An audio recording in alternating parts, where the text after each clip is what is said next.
miren cómo estamos.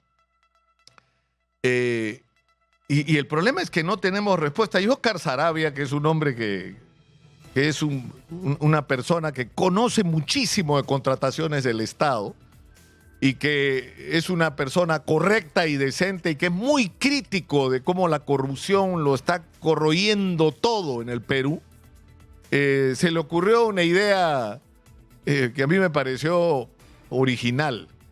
Le preguntó a la inteligencia artificial, al chat GPT, que es como se llama una de las versiones de inteligencia artificial que hay en este momento, y le preguntó, ¿puedes crear un proyecto para la seguridad ciudadana en Perú contra la delincuencia? Y la respuesta que le da el chat GPT le establece una serie de parámetros, ¿no? Y luego de todos los días, porque siempre lleva al límite, ¿no?, la señora Dina Boluarte, pero en realidad me refiero a esto de estar sin ministro del Interior todos los días que hemos estado sin ministro del Interior. De repente hubiera sido mejor que sigamos sin ministro del Interior.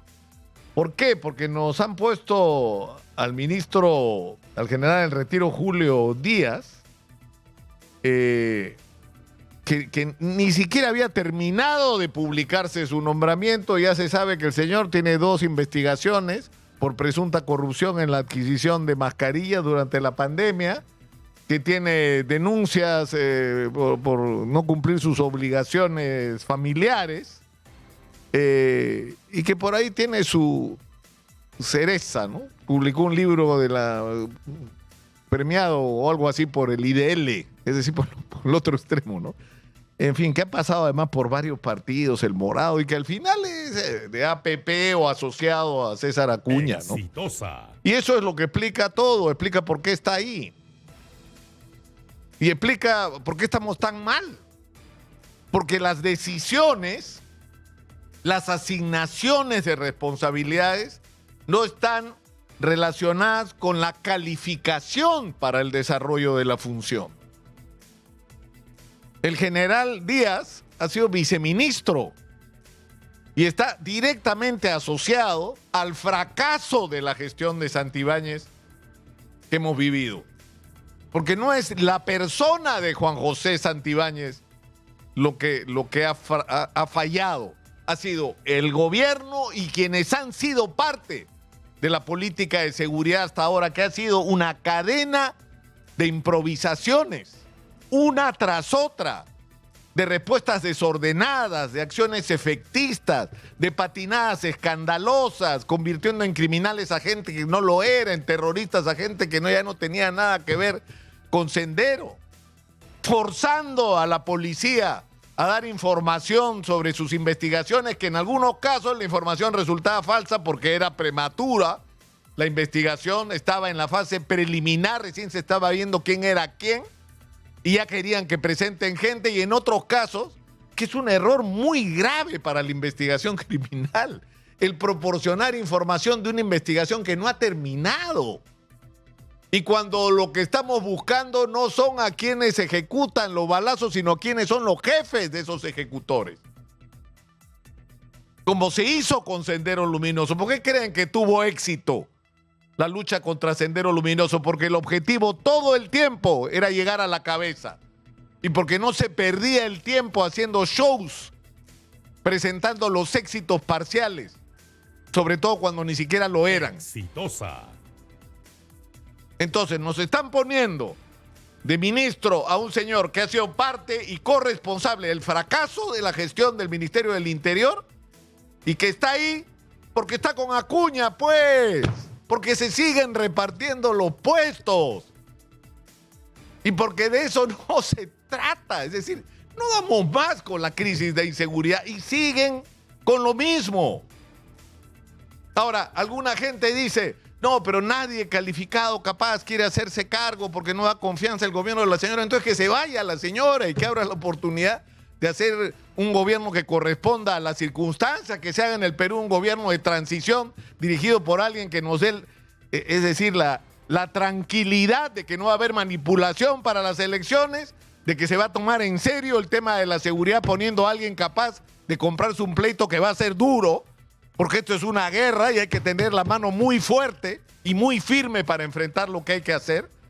Hay que librar a la policía de manipulación política, hay que reformar prácticamente todas las instituciones, la policía, el Ministerio Público, el Poder Judicial, el sistema penitenciario. Es decir, y miren cómo estamos, Y el problema es que no tenemos respuesta. Y Óscar Saravia, que es un hombre que es una persona que conoce muchísimo de contrataciones del Estado y que es una persona correcta y decente y que es muy crítico de cómo la corrupción lo está corroyendo todo en el Perú, se le ocurrió una idea que a mí me pareció original. Le preguntó a la inteligencia artificial, al ChatGPT, es como se llama una de las versiones de inteligencia artificial que hay en este momento, y le preguntó, ¿puedes crear un proyecto para la seguridad ciudadana en Perú contra la delincuencia?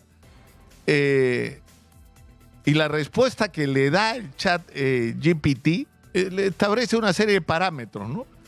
Pero propone, entre otras, porque Saravia le pregunta, digamos, en la dirección de, por ejemplo, el compromiso que debería asumir el sector privado, pero yo quiero que escuchen lo que dice la inteligencia artificial. Que, sería extraordinario que podamos ponerla, si fuera posible, de ministro del Interior. Eje 1 dice, hay que incentivar tributariamente a las empresas para que inviertan en seguridad ciudadana. Deducir el 100% de la inversión en seguridad ciudadana del impuesto a la renta de tercera categoría.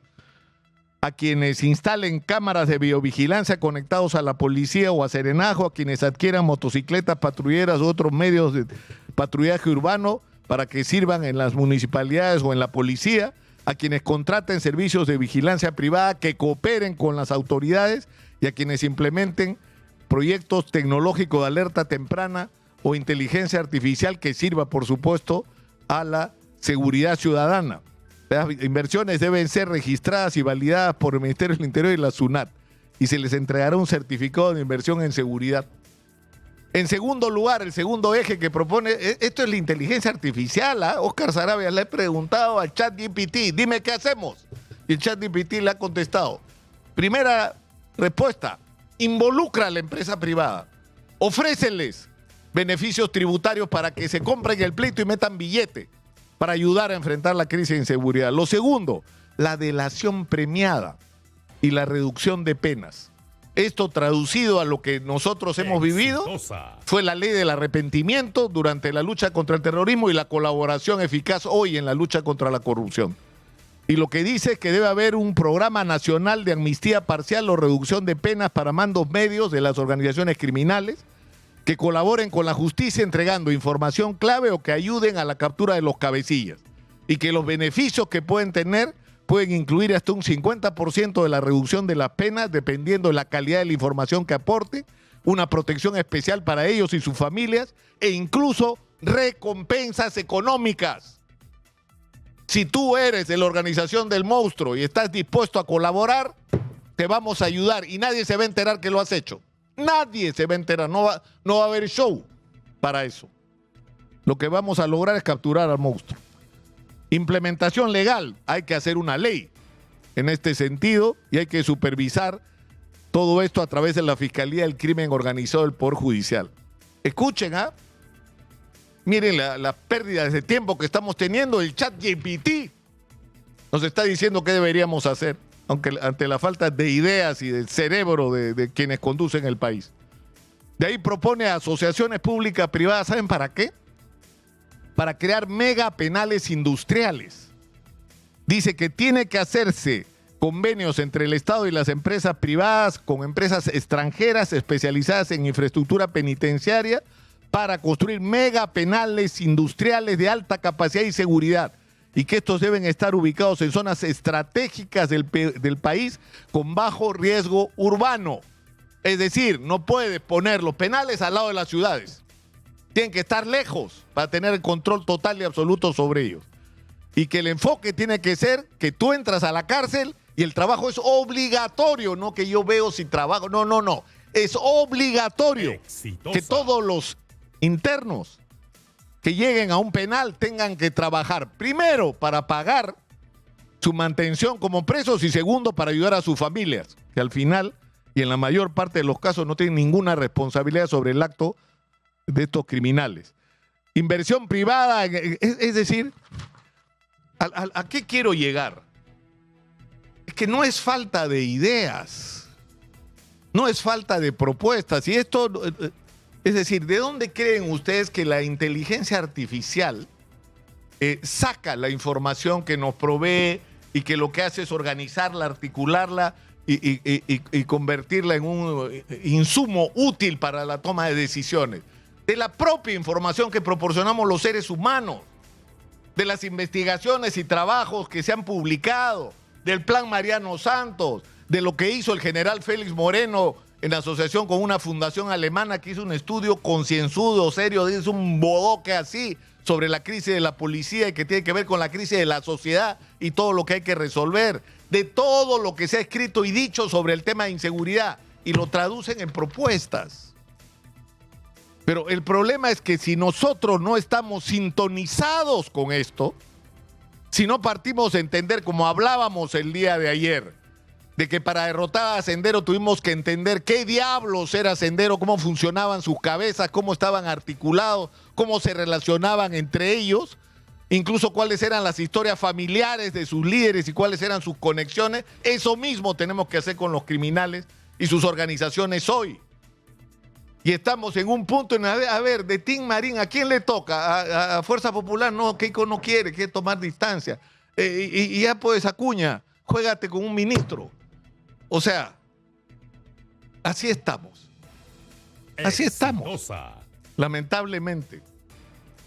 Y la verdad es que esto tiene que cambiar y yo voy a insistir en esto todos los días.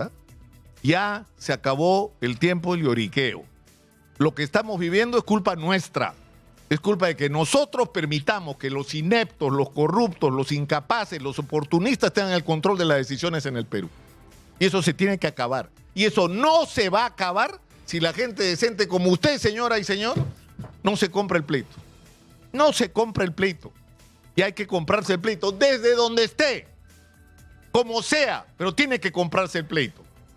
Y no estoy diciendo solamente que hay que salir a la calle. Sí, seguramente hay que salir a la calle pacíficamente, como se hizo el viernes pasado. Y van a venir con toda seguridad otras manifestaciones de molestia y de hartazgo de la gente que tienen que ser pacíficas, que tienen que ser respetuosas de la ley, que no se debe permitir que los violentistas y los provocadores traten de sacar provecho de la indignación y de la molestia de la gente. Eso está claro. Pero eso no basta tampoco. Eso no basta, hay que comprometernos y se abre la discusión sobre esto. ¿Con quién diablos nos vamos a comprometer? Es la pregunta que yo mismo me estoy haciendo y que todos deberíamos hacernos. En esta situación hay que tomar partido y lo que yo les propongo es que tomemos partido por Perú, por lo que nosotros creamos que representa de la mejor manera lo que significa ser peruano y la posibilidad de construir un país distinto a este, vergonzoso al que nos están llevando estos políticos ineptos, incapaces y corruptos. La pelota, como se dice en términos futbolísticos tan de moda últimamente, está en nuestra cancha. No hay a quien echarle la culpa de lo que nosotros mismos hagamos o dejemos de hacer.